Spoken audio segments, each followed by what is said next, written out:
Do you ever wonder what the difference is between main idea and theme of a text? It's something that often gets confused, so let's straighten out that confusion right now.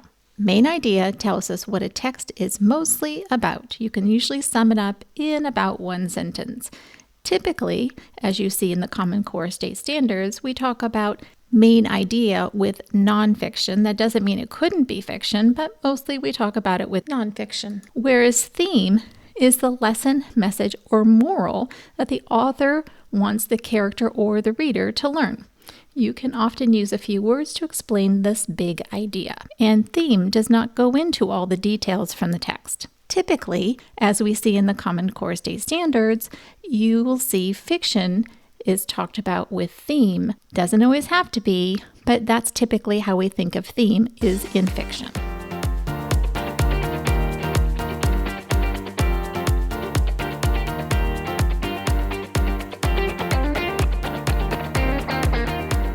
I'm Lisa Burns, a teacher success coach, veteran elementary teacher, and mom of 5. And this is the Teach Joyfully podcast. Thanks for joining me today. Are you missing out? Team H.O.P.E Insiders get extra encouragement, tips and tricks, surprise freebies, and more. Become a H.O.P.E Insider today and get access to all kinds of freebies at www.hopeineducation.com/vault. All right, so let's dive a little bit deeper into main idea versus theme.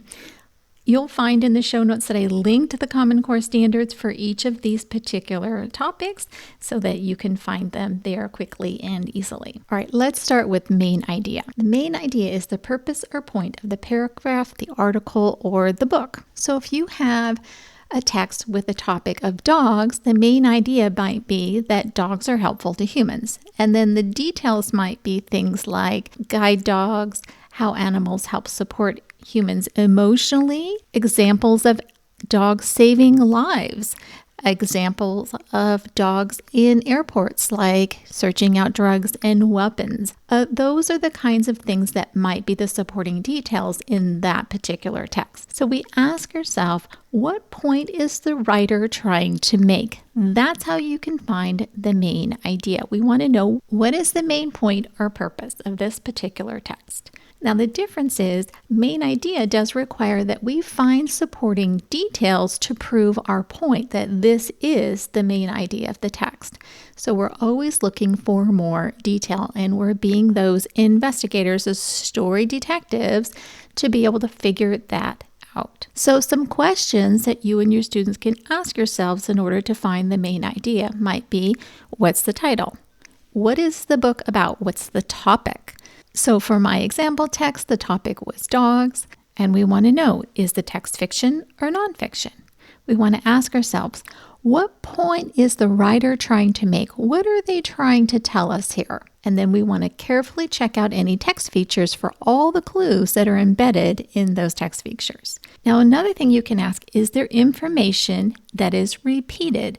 Words, pictures, other information, details, examples. If there are things that are being repeated, it's important, and that gives you some clues about the main idea. And then last but not least, we want to ask, what is the text mostly about? When you start digging and asking each of these questions and put all that information together, the main idea starts to become very clear. All right, let's move on to theme. Now, as you know, theme is that message, that lesson, or moral that the author wants either the character or the reader, or both of you, to get from this particular writing. Typically, we talk about theme with fiction. Here's the thing. It's usually the writer is trying to say something about life, and the theme does not mention details from the text. It is about our feelings, how we treat each other, or something in our world that can be better. There are a lot of common themes that happen in writing, and we can keep them in mind as we read. So here's an example of a few.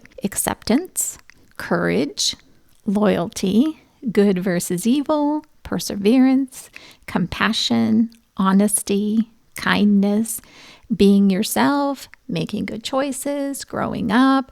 These are all possible themes. And there's a lot more than this, but these tend to be very, very common themes. And there's variations on them. You might use different words or synonyms for them, but these are typically some of the most common themes that you'll find in a book. Now, with main idea, that is typically stated somewhere, not always, but most of the time. Whereas theme, sometimes it's directly stated, but more often than not, it's implied.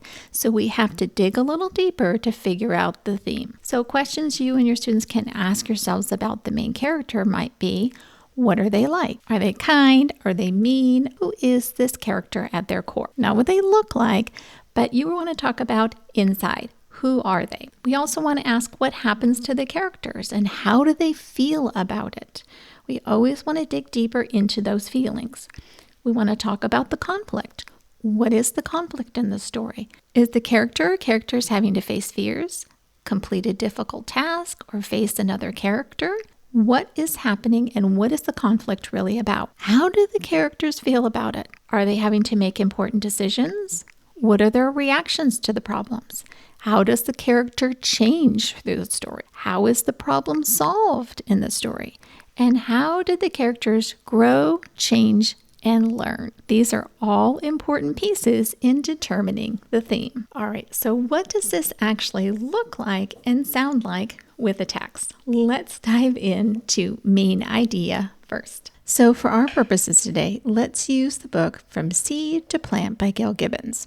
Okay, so the first thing we need to know is what is the topic of this book? Well, let's take a look at the title, From Seed to Plant. Well, it's about seeds, right? It's about where do plants come from. So now we know the topic. We know the book is nonfiction. What is the point that the writer is trying to make? So as we read through the story and we start hearing information about how seeds can grow into plants, we start to get the idea. So two key details might be most plants make seeds and seeds grow into the same type of plant that made them. There's lots more key details in this story, but when we have that information and the more we add to it, we'll start to realize is that the main idea is that seeds are the beginning of new life, of a new plant. All right, so let's do an example for theme. Let's use the book, The Art Lesson by Tommy DePaolo. In this book, young Tommy loves art and decides to be an artist when he grows up. And his older cousins who are in art school told him that artists do not copy. You have to do your own work. So soon, Tommy goes to school, and when he goes to school, he struggles with different attitudes and ideas about art and artists than what he's used to. So we want to think about the main character, Tommy. What is Tommy like? Well, Tommy is a little boy. He loves art. He wants to be an artist. He's very decisive about that. He knows exactly what he likes and what he wants to do.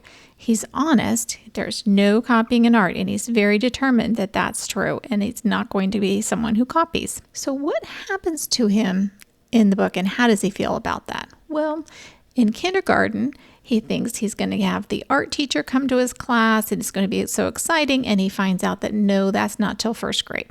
Okay, so they do art in class anyway, though, but the paint flakes off in the wind when he goes home with his picture, and he's thinking, these art supplies aren't very good. In first grade, he only gets one piece of paper for his artwork, and he's told he cannot use his box of 64 crayons in the classroom. He has to take them home. He can only use a box of 8 crayons for his artwork. Needless to say, Tommy is not happy about any of that. That's the beginning of the conflict. The real conflict really comes in when the art teacher comes into class and asks the students to copy her artwork. She wants them to follow along and copy what she does. And Tommy is really not happy now because artists don't copy. So what does he do? He refuses to copy. He just sits. And then when he's questioned by his teacher and the art teacher, they work out a compromise so that not only will he do the project as the art teacher has requested, but then he gets an opportunity to do art the way he wants to do art. So what is the theme? The theme is perseverance. Tommy stuck to what he really believed about art and fought for the right to do art the way he wants to do it, not someone else's idea of art. Did he compromise? Sure, he did the project he was requested to do, but the teacher then allowed him to do the project that he wanted to do. Hopefully you found this helpful. And I've got a free anchor chart for you of theme versus main idea, and I'll link that in the show notes. So that's it for this episode of the Teach Joyfully podcast, my teacher friends. My sincere thanks to you, my listeners, for tuning in, and for those of you who have taken the time to post a review. Email me your thoughts or DM me on Instagram with your feedback and topic requests. You can find the show notes and all the resources mentioned in the episode on my website at www.hopeineducation.com/podcast. And remember, a happy teacher is a good teacher. Until next time, teach joyfully and take care of you.